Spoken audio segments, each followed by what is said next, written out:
Hello everyone, I am पारस और आज हम डिस्कस करेंगे नोमेनक्लेचर। ठीक है, नोमेनक्लेचर पढ़ने से पहले हम डिस्कस करेंगे कि फंक्शनल ग्रुप क्या होते हैं। ठीक है, तो ये ऑर्गेनिक केमिस्ट्री का लेक्चर नंबर 3 है। देख लेते हैं फंक्शनल ग्रुप होता क्या है। तो बेसिकली जो फंक्शनल ग्रुप होता है, इसको ऐसे समझो कि ये सिंगल एटम या एक से ज्यादा एटम का ग्रुप होता है जो कि कुछ केमिकल प्रॉपर्टी शो कराता है। ठीक है, एग्जाम्पल देखो, जैसे हमारे पास O और H है, तो OH हमारे पास एक फंक्शनल ग्रुप है जिसका नाम है हमारे पास हाइड्रोक्सिल ग्रुप। तो ये बना कैसे है, इसमें से एक ऑक्सीजन का एटम है, एक हाइड्रोजन का एटम है, ये दोनों मिले और इन्होंने एक फंक्शनल ग्रुप का फॉर्मेशन कर लिया, OH बोल दिया, जिसको हमने नाम है हाइड्रोक्सिल हाइड्रोक्सिल ग्रुप। ठीक है, ऐसे ही हमारे पास जब एक कार्बन ऑक्सीजन और एक हाइड्रोजन से मिलता है तो वो एक फंक्शनल ग्रुप का फॉर्मेशन करता है जिसको हम बोल देंगे कार्बोक्सिलिक एसिड ग्रुप। ठीक है, ऐसे ही जब एक कार्बन, एक हाइड्रोजन और एक ऑक्सीजन मिलते हैं तो एक फंक्शनल ग्रुप का फॉर्मेशन होता है जिसको बोल देते हैं हम एल्डिहाइड ग्रुप।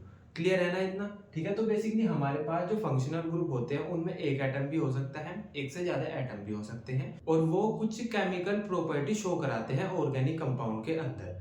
क्लियर है? तो अभी बेसिकली हम ये देख लेते हैं कि हम किसी भी ऑर्गेनिक कंपाउंड की नेमिंग कैसे करते हैं। मतलब हम किसी भी ऑर्गेनिक कंपाउंड को, उसका नाम को कैसे फिक्स करते हैं कि किस ऑर्गेनिक कंपाउंड का नेम क्या होगा। ठीक है, तो बेसिकली हमारे पास ना दो तरह के नाम होते हैं। जैसा अगर मैं अपनी बात भी करूं या हम लोगों की बात भी करें तो हमारे भी दो नाम होते हैं। एक तो हमारा ऑफिशियल नेम होता है, जैसा कॉलेज में है ना, और स्कूल में सब उसी नाम से जानते हैं, ऑफिशियल नेम। एक होता है हमारे पास निक नेम, जिससे नॉर्मली घर वाले हमको जिस नाम से बुलाते हैं। तो बेसिकली हमारे पास भी दो नाम होते हैं, एक तो होता है कि ऑफिशियल नेम, एक होता है हमारे पास निक नेम। ऐसे ही जो हमारे पास ऑर्गेनिक कंपाउंड होते हैं उनके भी दो नाम होते हैं, है ना। एक उनका ऑफिशियल नेम होता है जिसको हम आयुपैक बोल देते हैं, एक उनका निक नेम होता है जिसको हम कॉमन नेम बोल देते हैं। ठीक है, तो बेसिकली आज हम पढ़ेंगे कि नोमेनक्लेचर ऑफ ऑर्गेनिक कंपाउंड। तो बेसिकली ऑर्गेनिक कंपाउंड के नाम को हम कैसे फिक्स करते हैं या ऑर्गेनिक कंपाउंड की नेमिंग हम कैसे करते हैं। ठीक है, तो बेसिकली दो तरह के नाम होते हैं हमारे पास। एक को हम ऑफिशियल नेम बोलते हैं जिसको हम आयुपैक नेम बोलते हैं, जिसके कुछ रूल्स एंड रेगुलेशन होते हैं, है ना। एक होता है कॉमन नेम। कॉमन नेम का जनरली कोई ऐसा चीज नहीं होता कि इसके कोई रूल्स है ना। कॉमन नेम ऐसे ही होता है नॉर्मल, जिसको हम ऐसा निक नेम भी बोल देते हैं, और कॉमन नेम हमारे पास ऑर्गेनिक कंपाउंड का। ठीक है, तो बेसिकली हम नोमेनक्लेचर पढ़ेंगे। अब एक सीक्वेंस फॉलो करेंगे हम नोमेनक्लेचर, क्योंकि हमारे पास ऑर्गेनिक कंपाउंड ना डिफरेंट डिफरेंट तरह के होते हैं, तो हम एक सीक्वेंस में नेमिंग करना सीखेंगे, है ना। तो अभी आप सीक्वेंस देख लो कि हम किस सीक्वेंस में नेमिंग करेंगे, है ना। तो सबसे पहले हम उन ऑर्गेनिक कंपाउंड की नेमिंग करेंगे जो एलिफेटिक होते हैं। Aliphatic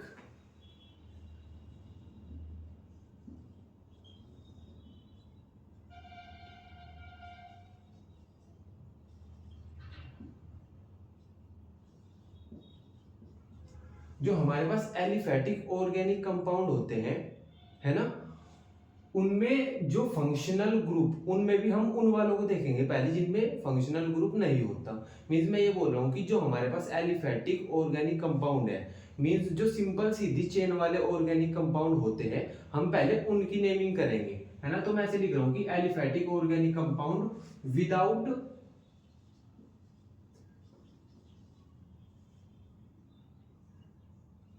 without functional group.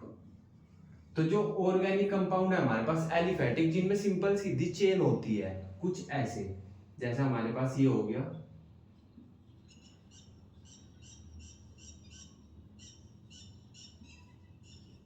ठीक है, तो पहले ना हम इन वालों की नेमिंग करेंगे। एलिफेटिक ऑर्गेनिक कंपाउंड है जिनमें कोई फंक्शनल ग्रुप नहीं है, जैसा इसमें कोई फंक्शनल ग्रुप तो हमको नजर नहीं आ रहा। OH, COOH, CHO, अभी हमने फंक्शनल ग्रुप पढ़े हैं क्या होते हैं। तो इसमें ये हमारे पास बेसिकली ऐसा ऑर्गेनिक कंपाउंड है जिसके पास कोई फंक्शनल ग्रुप नहीं है ना। तो हमने ऐसे लिखा हुआ भी है कि aliphatic organic compound without functional group.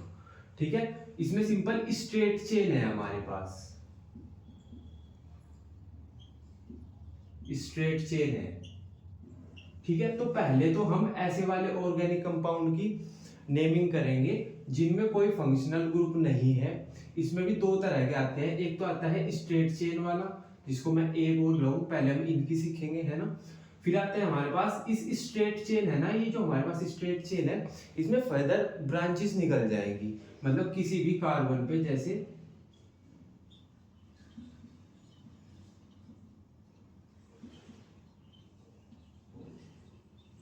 देख लो यहाँ पे हमारे पास सेकंड जो कार्बन है इस पे कोई ब्रांच नहीं है, लेकिन यहाँ पे हमने क्या किया, एक ब्रांच निकाल दी सेकंड वाले कार्बन पे।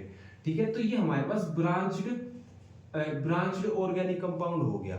ठीक है, तो पहले तो हम स्ट्रेट चेन, जिनमें केवल स्ट्रेट चेन होती है उनकी नेमिंग करेंगे। फिर हम स्ट्रेट चेन में कुछ ब्रांचेस निकल जाती है, जैसे ये निकल गई, और भी निकल सकती है, जैसे अगर मैं एक यहाँ पे निकाल दूं, है ना। फिर हम ऐसे जिनमें सिंपल स्ट्रेट चेन में ब्रांचिंग हो रखी है, फिर हम उन वाले ऑर्गेनिक कंपाउंड की नेमिंग करेंगे। ठीक है, तो बेसिकली ये हमारे पास सेकंड हो जाएगा, ब्रांच्ड चेन आ जाएगी जिनमें। ठीक है, तो पहले हम करेंगे स्ट्रेट चेन वालों की, स्ट्रेट चेन ऑर्गेनिक कंपाउंड की, है ना। फिर हम करेंगे ब्रांच्ड वालों की। क्लियर है? ठीक है, उसके बाद हम करेंगे कि हमारे पास जो फंक्शनल ग्रुप प्रेजेंट होगा, मतलब हम इसके बाद उन वाले एलिफेटिक ऑर्गेनिक कंपाउंड की नेमिंग करेंगे जिनमें फंक्शनल ग्रुप प्रेजेंट होगा। देखो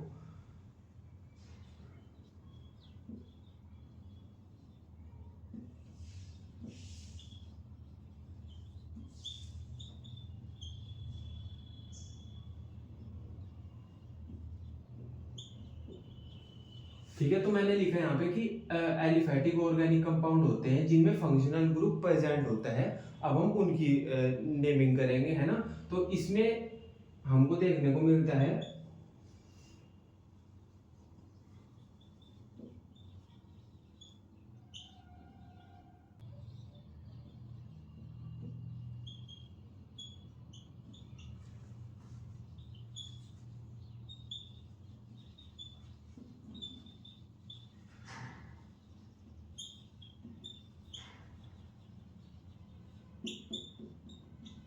ठीक है, तो हम क्या करेंगे, एलिफेटिक ऑर्गेनिक कंपाउंड होते हैं जिनमें फंक्शनल ग्रुप प्रेजेंट होता है, उनकी नेमिंग करेंगे।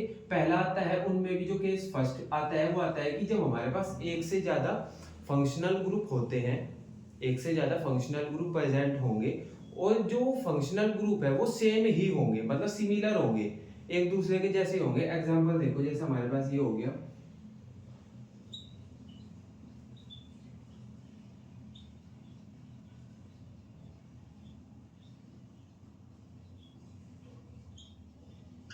अब देखो यहाँ पे हमारे पास स्ट्रेट चेन है, और स्ट्रेट चेन में फंक्शनल ग्रुप अटैच है ना, फंक्शनल ग्रुप अटैच है। तो हम बोल ही रहे हैं कि हम उन वाले ऑर्गेनिक कंपाउंड की नेमिंग करना सीखेंगे जिनमें फंक्शनल ग्रुप प्रेजेंट है, फंक्शनल ग्रुप प्रेजेंट है। अब फर्स्ट केस ये है कि एक से मोर देन वन, एक से ज्यादा फंक्शनल ग्रुप प्रेजेंट है, और जो फंक्शनल ग्रुप है एक से ज्यादा है वो सिमिलर ही दिखते हैं, मतलब सिमिलर फंक्शनल ग्रुप है और एक से ज्यादा है। तो हमारे पास दो फंक्शनल ग्रुप है दोनों एक जैसे ही। ठीक है, तो हम इन वाले कंपाउंड की नेमिंग सीखेंगे, है ना। फिर उसके बाद हम देखेंगे कि जब एक से ज्यादा फंक्शनल ग्रुप प्रेजेंट हो लेकिन दिखने में वो अलग अलग हो। एग्जांपल देखो, जैसे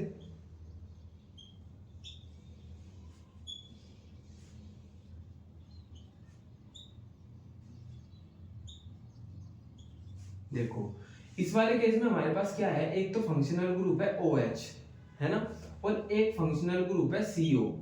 ठीक है, तो बेसिकली हो क्या रहा है कि एक से ज्यादा फंक्शनल ग्रुप प्रेजेंट है, लेकिन जो एक से ज्यादा फंक्शनल ग्रुप प्रेजेंट है वो दोनों अलग अलग है। ठीक है, पहले वाले में दोनों सेम थे।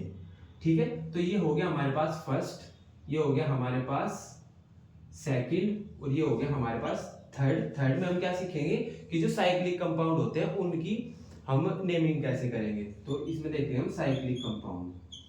साइक्लिक कंपाउंड आपको पता ही है कि जिनमें नॉर्मल ऐसे साइकिल बनती है, उनकी नेमिंग कैसे करते हैं। तो बेसिकली आपको ये सीक्वेंस समझना है कि सबसे पहले हम उन एलिफेटिक ऑर्गेनिक कंपाउंड की नेमिंग करेंगे जिनमें कोई फंक्शनल ग्रुप नहीं होता, है ना। उनमें हमारे पास दो केस प्रेजेंट होते हैं, एक में तो ऑर्गेनिक कंपाउंड की सिंपल स्ट्रेट चेन होती है, और सेकंड में हमारे पास ऑर्गेनिक कंपाउंड की जो सिंपल चेन होती है उस पे ब्रांचेस अटैच हो जाती हैं। तो पहले हम स्ट्रेट चेन वालों की नेमिंग करेंगे, है ना, और फिर उसके बाद हम ब्रांचिंग वालों की करेंगे। ठीक है, उसके बाद जो सेकंड केस आता है उसमें हम ऑर्गेनिक कंपाउंड की नेमिंग करते हैं जिनमें फंक्शनल ग्रुप प्रेजेंट होते हैं, है ना। उनमें भी हमारे पास दो केस आते हैं, एक से ज्यादा जब फंक्शनल ग्रुप प्रेजेंट हो और जो फंक्शनल ग्रुप है वो एक जैसे ही दिखते हो, जैसे हमारे पास यहाँ पे एक से ज्यादा प्रेजेंट है, दो OH ग्रुप प्रेजेंट है और दोनों एक दूसरे जैसे दिखते हैं, है ना। तो हम more than one similar functional group में आ जाएगा हमारे पास एक से ज्यादा फंक्शनल ग्रुप प्रेजेंट है, उनकी नेमिंग करना सीखेंगे। फिर इसके बाद more than one different functional group, मतलब यहाँ पे भी जो फंक्शनल ग्रुप है वो एक से ज्यादा प्रेजेंट होंगे पर दिखने में अलग अलग होंगे, है ना। तो उसका एग्जांपल ये हो गया। फिर उसके बाद हम थर्ड आ जाएगा हमारे पास साइक्लिक कंपाउंड होते हैं जो, उनकी नेमिंग करना सीखेंगे, ठीक है। तो बेसिकली आज के लेक्चर में हम केवल इस वाले की नेमिंग करेंगे जो स्ट्रेट चेन ऑर्गेनिक कंपाउंड होते हैं, है ना। तो अब जो हमको नेमिंग करनी, नोमेनक्लेचर करना सीखना है, वो इन सब का सीखना है। और आज के लेक्चर में हम बस स्ट्रेट चेन वाला पढ़ेंगे, क्लियर है ना, ठीक है। तो देख लेते हैं नोमेनक्लेचर ऑफ ऑर्गेनिक कंपाउंड। दो नाम होते हैं हमारे पास, ऑफिशियल नेम जिसको हम आईयूपैक बोल देते हैं और निकनेम जिसको हम कॉमन नेम बोलते हैं, ठीक है। तो हम नोमेनक्लेचर करेंगे, nomenclature of aliphatic hydrocarbon without functional group, without functional group वाले का करेंगे हम, जिसमें हम पहला पढ़ेंगे स्ट्रेट चेन, ठीक है। तो जो हमारे पास ऑर्गेनिक कंपाउंड होते हैं सिंपल स्ट्रेट चेन वाले, उनकी नेमिंग करेंगे हम, ठीक है। तो जब हम स्ट्रेट चेन वालों की नेमिंग, ऑर्गेनिक कंपाउंड की नेमिंग करते हैं तो हमको दो चीजें याद रखनी होती है कि पहले तो हमको वर्ड रूट लिखना है।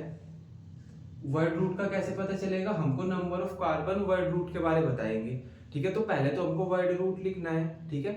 उसके बाद हमको सफिक्स लिखना है। सफिक्स हमको कौन बताएगा, सफिक्स बताएगा हमको सैचुरेशन। सैचुरेशन क्या होती है कि हमारे पास जो ऑर्गेनिक कंपाउंड है उसमें सिंगल बॉन्ड प्रेजेंट है या डबल बॉन्ड प्रेजेंट है या ट्रिपल बॉन्ड प्रेजेंट है। तो जब भी हम स्ट्रेट चेन वाले ऑर्गेनिक कंपाउंड की नेमिंग करते हैं हमको दो चीजें याद रखनी होती है। एक तो वर्ड रूट, वर्ड रूट हमको कौन बताएगा कि हमारे पास कितने कार्बन की चेन प्रेजेंट है वो। सेकंड होता है सफिक्स। सफिक्स हमको कौन बताता है कि हमारे पास जो ऑर्गेनिक कंपाउंड है उसकी सैचुरेशन क्या है। सैचुरेशन कैसे पता चलेगी कि वो सिंगल बॉन्ड है, सिंगल बॉन्ड है उसमें प्रेजेंट, ये डबल बॉन्ड है, ट्रिपल बॉन्ड है। तो अभी देख लेते हैं वर्ड रूट कैसे पता चलता है। तो सिंपल हमको क्या कहना है, जिस कंपाउंड की हमको नेमिंग करनी है उसके हमको कार्बन को गिनना है कि इसमें कितने कार्बन की स्ट्रेट चेन है, और उस कार्बन, अब हमने गिन लिया, कार्बन को काउंट कर लिया, और फिर उसको उसका हमारे पास कुछ वर्ड रूट होता है, जैसे मैंने यहाँ पे लिखा हुआ है, हमको वो लिखना है। जैसे अगर हमारे पास एक कार्बन की चेन है तो उसका वर्ड रूट हो जाएगा मैथ, है ना। 2 कार्बन की है अगर हमारे पास चेन तो हमारा उसका हो जाएगा एथ। 3 कार्बन की है तो उसका हो जाएगा प्रोप। 4 कार्बन की है तो उसका हो जाएगा ब्यूट। 5 कार्बन की है तो उसका हो जाएगा पेंट। 6 कार्बन की हेक्स। 7 कार्बन की हेप्ट। 8 कार्बन की ओक्ट। 9 कार्बन की नॉन, और हमारे पास जो 10 कार्बन की चेन होगी उसको हम टैप बोल देंगे, क्लियर है। तो बेसिकली आपको वर्ड रूट याद हो गए, मतलब आप याद कर ले रहे हैं, याद भी होते हैं ये, है ना। तो बेसिकली अभी हमको ये समझ आ गया कि हमको सिंपल चेन में वो कुछ ऑर्गेनिक कंपाउंड देंगे, हमको उनकी स्ट्रेट चेन में कार्बन गिनने हैं। कार्बन जितने होंगे हमको उसका वर्ड रूट उतना ही लिख देना है। मतलब वर्ड रूट तो हमने याद कर लिया ना भाई, हमको पता है कि कार्बन चेन है, मतलब जो कार्बन चेन में 4 कार्बन है तो हम याद रख लेंगे कि 4 कार्बन का जो वर्ड रूट होता है वो ब्यूट होता है, ठीक है। इतना समझ आ गया, ये वर्ड रूट वाला तो समझ में आ गया। अभी हम सफिक्स वाला समझेंगे।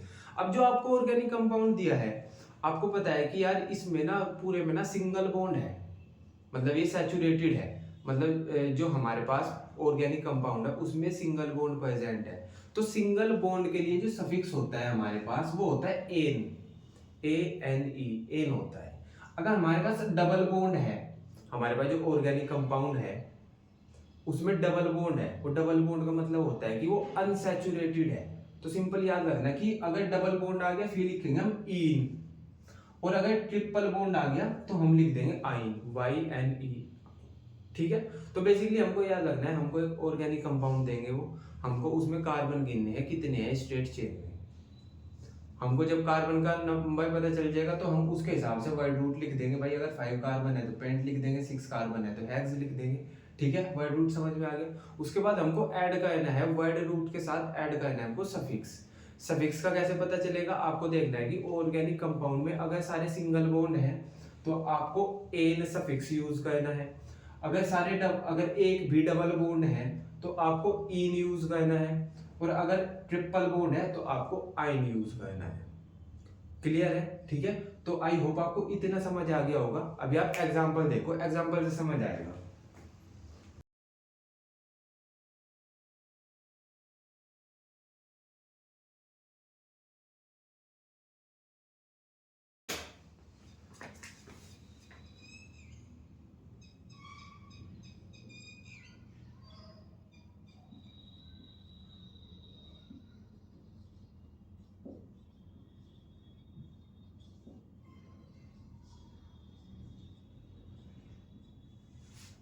ठीक है। तो ये हमारे पास एग्जाम्पल है हमारे पास, है ना। मैं आपको ये बोल रहा हूँ कि इसका IUPAC नेम लिख दो, ठीक है। तो आपने देखा कि भैया यार इसमें तो ना स्ट्रेट चेन है हमारे पास, हमने कहा हाँ, तो सिंपल कार्बन काउंट कर लो। हमने देखा कि हमारे पास 1 2 3 4 5 कार्बन है, तो 5 कार्बन का वर्ड रूट कितना होता है हमारे पास, पेंट होता है, तो हमने लिख लिया पेंट,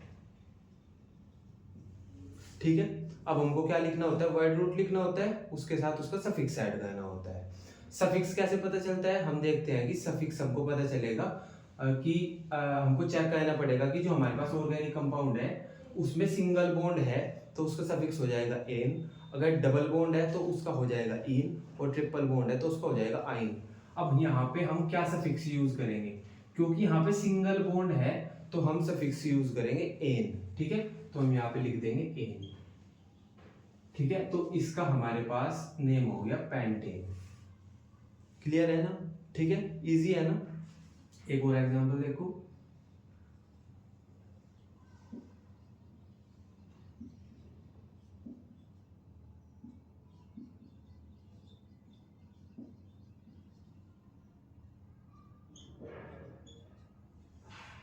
ठीक है। इसका आप IUPAC नेम लिखो। आप बोलोगे कि भैया इसमें भी शायद 5 कार्बन है, गिन लो एक बार, 1 2 3 4 5, भैया 5 कार्बन है। 5 कार्बन के लिए हमारे पास होता है वर्ड रूट पेंट, पेंट होता है हमारे पास, ठीक है। तो हमने लिख लिया पेंट, ठीक है, लिख लिया गया है ना। अब भैया यहाँ पे इसकी जो हम क्या करेंगे, वर्ड रूट तो लिख लिया हमने, हमको सफिक्स लिखना है। सफिक्स कैसे देखते हैं, हमको ये देखना होता है सफिक्स के लिए कि सिंगल बॉन्ड है, डबल बॉन्ड है, ट्रिपल बॉन्ड है। यहाँ पे डबल बॉन्ड प्रेजेंट है, तो डबल बॉन्ड के लिए हमारे पास सफिक्स क्या हो जाएगा, डबल बॉन्ड के लिए हो जाएगा इन, ठीक है। तो हम यहाँ पे लिख देंगे इन, पेंटीन, पेंटीन बन गया इसका IUPAC नेम। क्लियर है क्या, ठीक है। एक और एग्जांपल देखो,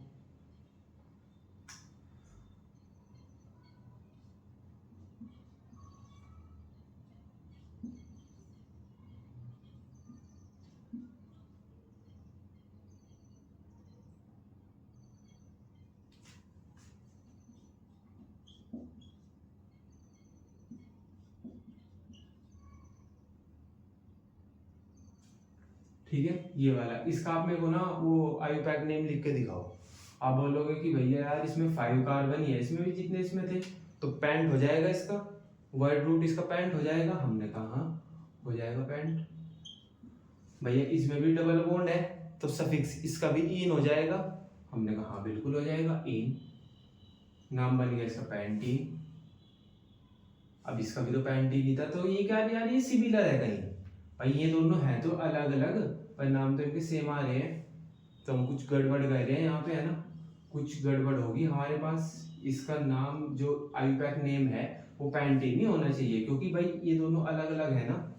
तो अभी आपको ये याद रखना है कि एक तो जब हम डबल बॉन्ड आएगा हमारे पास स्ट्रेट चेन में, तो हमको उसकी पोजीशन भी लिखनी है, उसकी पोजीशन भी लिखनी है कि वो कौन से नंबर पे आया है, ठीक है।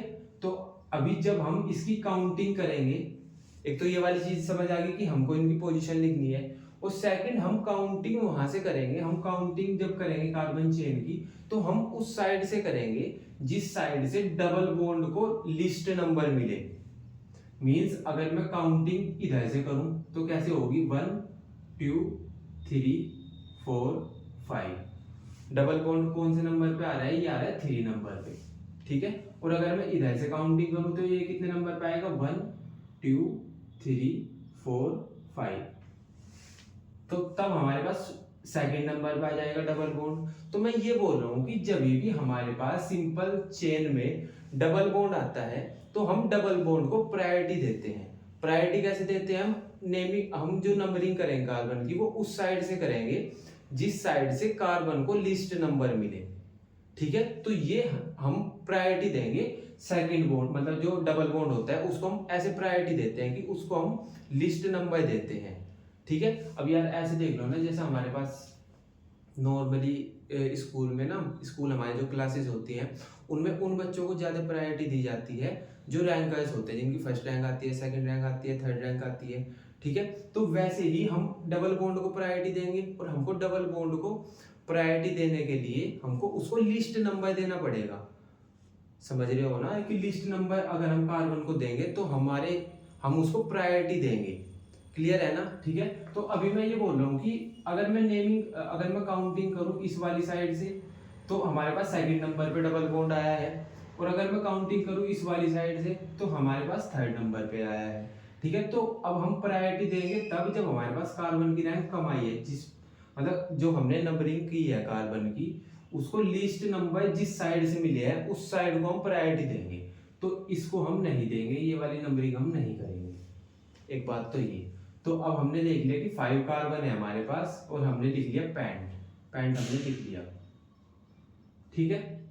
अब हम और क्या करेंगे, अब हम कार्बन जो डबल बॉन्ड है ना, डबल बॉन्ड उसकी पोजीशन भी लिखेंगे। ठीक है। तो अब हमको पता है कि सफिक्स तो इसका इन ही आएगा, क्योंकि डबल बॉन्ड के लिए जो सफिक्स होता है वो इन होता है, इन। ठीक है। लेकिन हम इन को ये भी लिखेंगे कि किस पोजीशन पे हमारे पास डबल बॉन्ड प्रेजेंट है। तो हम ऐसे लिखेंगे पैंट, और दूसरे वाले नंबर पे हमारे पास डबल बॉन्ड प्रेजेंट है, तो हम लिखेंगे पैंट टू इन। ठीक है। क्लियर हुई ना ये वाली चीज? अब आप बोलोगे कि भैया डबल बॉन्ड तो इसमें भी प्रेजेंट था, इसमें तो हमने पोजीशन नहीं लिखी। तो अगर आप इसमें पोजीशन लिखो तो क्या लिखोगे? आप ऐसे लिखोगे पैंट, तो इसका वर्ड रूट हो गया। ठीक है। और आप लिखोगे वन इन, वन पोजीशन पे ही तो है ये हमारे पास डबल बॉन्ड। तो चाहे आप वन लिखो या ना लिखो, सेम ही चीज है वो। आप इसको पैंटीन भी लिख सकते हो, आप इसको पैंट वन इन भी लिख सकते हो। क्लियर है ये वाली चीज, है ना? ठीक है। तो आपको ये समझ आ गया होगा कि एक तो हम जो डबल बॉन्ड है हमारे पास उसको हम हमेशा प्रायोरिटी देते हैं। प्रायोरिटी देने के लिए हम क्या कहते हैं, हम उसको डबल बॉन्ड को की जो हम सिंपल सीधी चेन की जो काउंटिंग करते हैं वो उस साइड से करते हैं जिस साइड से लिस्ट नंबर मिले डबल बॉन्ड को, है ना? ये वाली चीज मैंने यहाँ पे लिखी भी हुई है कि we number the carbon chain in such a way that multiple bond take priority. तो हम कार्बन को उस तरीके से नंबरिंग करते हैं, कार्बन की चेन की उस तरीके से नंबरिंग करते हैं जिसमें डबल बॉन्ड को प्रायोरिटी मिल जाए। ठीक है। गेट लिस्ट नंबर, तो जो जहां पे डबल बॉन्ड आ रहा है, जिस कार्बन से डबल बॉन्ड अटैच है उस कार्बन को लिस्ट नंबर मिल जाए। ठीक है। तो बेसिकली ये हमारे पास इसका एग्जाम्पल हो गया। ठीक है। तो अभी और कर लो, एक दो क्वेश्चंस और प्रैक्टिस कर लो। जैसा हमारे पास एक आ जाएगा ये,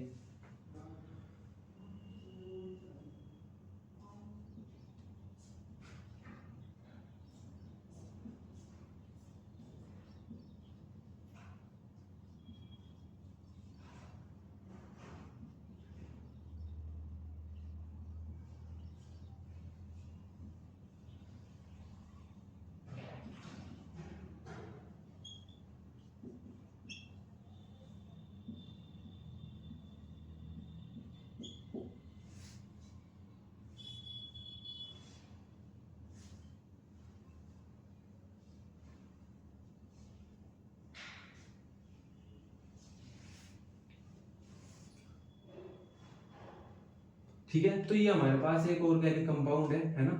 आप इसकी नेमिंग कर दो, आप इसका आईयूपैक नेम बता दो मेरे को क्या होगा। तो अभी आप बोलोगे कि भैया फिर इसकी नंबरिंग कर दो।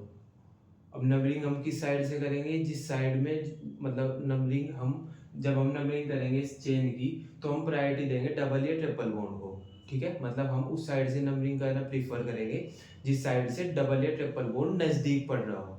तो देख लेते हैं, अगर हम इधर से करेंगे नंबरिंग तो क्या पड़ेगा? 1 2 3 4 5 6 7 8 9। तो हमारे पास अगर हम ऐसे नंबरिंग करेंगे तो हमारे पास फोर्थ नंबर पे ट्रिपल बॉन्ड आ जाएगा। और अगर मैं इस साइड से नंबरिंग कर लूँ कुछ ऐसे 1 2 3 4 5 6 7 8 9, तो यहाँ पे फिफ्थ नंबर पे आया है ट्रिपल बॉन्ड।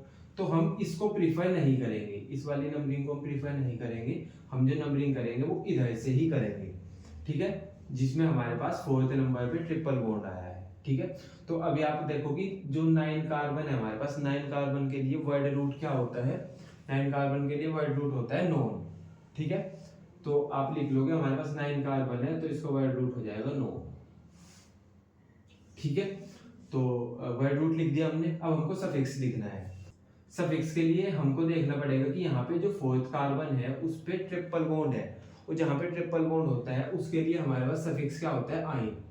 ठीक है, तो हम क्या करेंगे, हम लिख देंगे 4 आइन। ठीक है, क्लियर है क्या, है ना। तो बेसिकली हमने क्या किया, सिंपल 9 कार्बन की चेन है, 9 आ गया उसके लिए।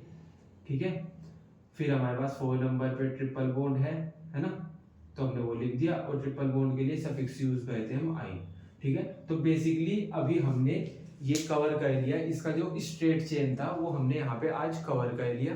ठीक है, बाकी कल हम पढ़ेंगे जो ब्रांच्ड होती है चेन, मतलब स्ट्रेट चेन में कुछ ब्रांचेस प्रेजेंट हो जाती हैं।